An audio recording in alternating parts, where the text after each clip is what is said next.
Warahmatullahi wabarakatuh.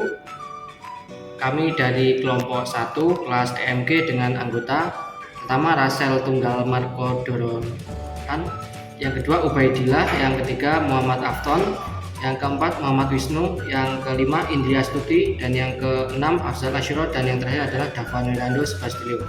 Untuk tema dari kelompok kami adalah bioetanol. Pertama-tama, definisi bioenergi. Untuk bioenergi adalah energi yang dihasilkan oleh organisme hidup seperti tanaman, hewan melalui proses metabolisme. Yang kedua adalah definisi bioetanol adalah bahan baku alternatif yang dihasilkan dari tumbuhan. Bahan bakar ini terbuat dari bahan baku tanaman yang mengandung pati, jagung, sagu. Melalui fermentasi pati dalam tanaman diubah menjadi gula sederhana yang kemudian dapat difermentasi menjadi etanol. Untuk mekanisme yang dapat menghasilkan bioenergi pertama adalah fotosintesis, respirasi, fermentasi.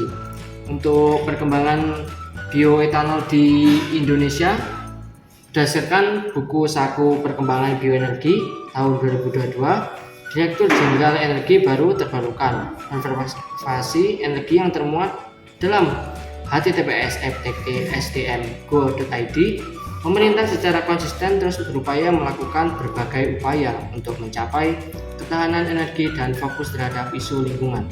Pemerintah menargetkan kontribusi EBT sebesar 23% di tahun 2025 dan 31% pada tahun 2050, seperti yang tercantum dalam Peraturan Pemerintah Nomor 79 Tahun 2014. Untuk perkembangan bioetanol di Indonesia, proyek skala besar, Indonesia telah meluncurkan proyek skala besar terutama di Jawa Tengah dan Jawa Timur. Untuk tanaman bioetanol, selain jagung dan tebu, sekarang ini sedang dilakukan upaya untuk mencari bahan baku alternatif. Untuk penggunaan bioetanol dalam bahan bakar, pemerintah Indonesia telah mempromosikan menggunakan bioetanol dalam bahan bakar sebagai upaya untuk meregiminasi polutan di kendaraan bermotor. Untuk grafik tersebut merupakan grafik potensi supply dan demand etanol sebagai substitusi premium di Indonesia. Dari data tabel dan grafik di atas dapat dilihatkan secara rata-rata masih terdapat potensi untuk mengisi rata-rata masih terdapat potensi pasar bioetanol kadar 99,5%. Untuk anhydrous sebagai substitusi bahan bakar premium di Indonesia. Untuk bahan bakunya, yang pertama adalah etanol nabati secara mikrobiologis menggunakan bahan baku berpati, jagung, ubi, kayu, dan umbi-umbian lainnya, serta bahan baku yang mengandung gula seperti molase, tebu, sorghum, aren, dan jenis palem lainnya. Untuk etanol sintesis menggunakan bahan baku antara lain minyak mentah, gas. Saat ini produksi etanol sintetis kurang dari 5% dari total produksi seperti telah disebutkan di atas. Untuk klasifikasi etanol secara mikrobiologis dipengaruhi oleh bahan bakunya, yaitu sumber gula, sumber pati, dan sumber serat. Untuk bahan baku serat, etanol juga dapat diperoleh dari serat dengan menggunakan enzim selulase dan asam. Untuk efektivitas proses ini dipengaruhi oleh jenis enzim, kekentalan bahan, ratiopati, dan air. Untuk bahan baku sumber gula, bahan baku yang paling sering digunakan di Indonesia adalah molase. Molase merupakan hasil samping dari pabrik gula tebu, sehingga lebih bermanfaat dan efisien. Selain itu, molase tersedia cukup banyak, mudah didapat, tidak banyak membutuhkan pelakuan awal. Untuk bahan baku sumber pati, pada awal pembuatan bioetanol dengan bahan baku sumber pati, prosesnya lebih panjang dibandingkan dengan bahan baku sumber gula. Pati diubah menjadi glukosa melalui hidrolisis asam ataupun enzimatik untuk menghasilkan glukosa, kemudian gula difermentasi untuk menghasilkan etanol.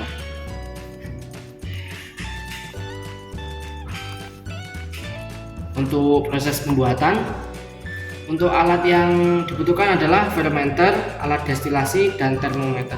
Untuk pengumpulan bahan baku, ada untuk proses umumnya, pertama pengumpulan bahan baku. Yang kedua, penghancuran bahan baku. Dan yang ketiga, pemanasan bahan baku, fermentasi, destilasi, terus pengeringan, pembersihan, dan penyimpanan. Untuk proses khususnya adalah fermentasi, destilasi, dan jadilah bioetanol. Ini gambar-gambar yang menunjukkan urutannya. Untuk spesifikasi SNI, untuk spesifikasi uji, pertama kadar air. Untuk menentukan kadar air, peralatan yang cocok untuk analisis di sini adalah peralatan titrasi Carl Fisher yang mampu menganalisis kadar air sampai 2% massa di dalam etanol. Untuk spesifikasi uji, alat yang digunakan yaitu fotometer atau tabung Nessler, sebuah fotometer yang sesuai untuk pengukuran pada panjang gelombang 463 nm atau satu set tabung Nessler 50 mili untuk mengevaluasi intensitas warna merah yang timbul. Untuk kadar metanol, penguji bioetanol menggunakan alat kromatografi gas yang menggunakan FID dengan kolom gelas kapiler berlapis. Untuk kadar getah purwa dicuci. Untuk menghitung kadar getah menggunakan alat timbangan gelas kimia bejana pendingin evaporasi flowmeter sintered glass filtering funnel. Untuk kandungan belerang, alat yang digunakan yaitu wavelength diffraction X-ray fluorescence spectrometer atau disebut WDXRF. Kadar keasaman sebagai asam asetat, prosedur analisis yaitu kedalaman labu Erlenmeyer 250 ml pipet 50 ml etanol dan 95% V. Tambahkan 0,5 ml larutan indikator phenolphthalein dan tritanarsi. Untuk kadar tembaga, alat yang digunakan dalam pengujian kadar tembaga yaitu spektrofotometer serapan atom untuk digunakan pada panjang gelombang 324,7 nm. Dan yang terakhir adalah kadar denaturan hidrokarbon dan denaturan benzoat. Prosedur penentuan kadar denaturan hidrokarbon ditentukan dengan persamaan dengan rumus sebagai berikut. Kesimpulan dari diskusi ini adalah bioetanol merupakan sumber energi terbarukan yang memiliki potensi besar di Indonesia. Bahan baku yang paling sering digunakan untuk pembuatan bioetanol di Indonesia adalah molase, hasil samping dari pabrik gula tebu. Untuk proses produksi, bioetanol melibatkan fermentasi gula oleh mikroorganisme seperti ragi, pemanasan, destilasi, dan pengeringan. Untuk pop-up book ini juga membahas metode pengujian yang dapat digunakan untuk memastikan kualitas bioetanol yang terdenaturasi. Metode pengujian mencakup analisis kadar etanol dan metanol, kadar air, kadar denatur, kadar tembaga, keasaman, kandungan ion klorida, kandungan belerang, dan kadar getah purwa dalam bioetanol yang terdenaturasi.